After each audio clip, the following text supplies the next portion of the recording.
friends. Welcome back to Coffee and Grace, where everyone loves coffee and everyone needs God's grace. Today, we are on day 14 of our 25 days of Christmas. We're getting so much closer to Christmas Day.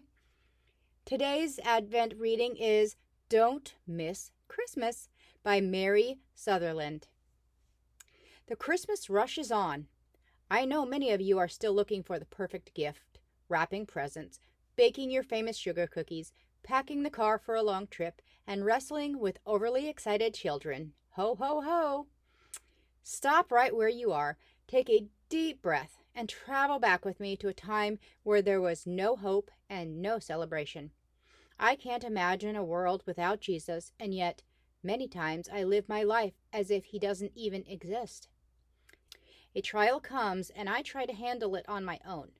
Loneliness floods my heart, and instead of reaching out to him, I withdraw into my darkness. He then interrupts my life and fills each black corner with light. His love flows over the pain like a soothing balm, and once again I experience the manger. Once again he steps into the smelly, unlikely, and very ordinary existence that is mine to change everything. Everything.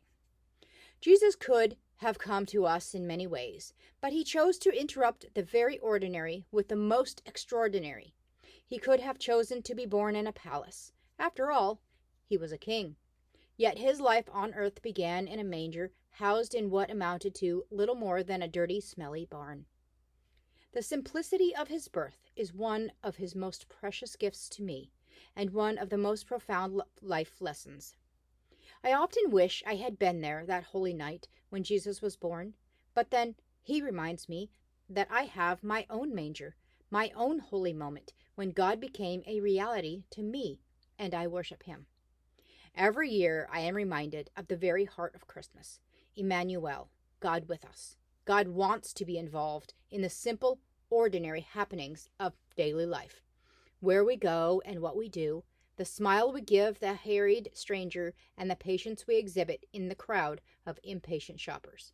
The love that prompts the secret gift, and the heart that constantly celebrates.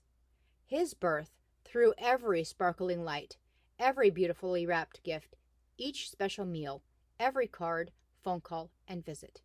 Join me in this quest to celebrate him and his birth in everything we do. Have a birthday party for Jesus. Bake him a huge cake and invite neighbors to join in the celebration. Adopt a family in need.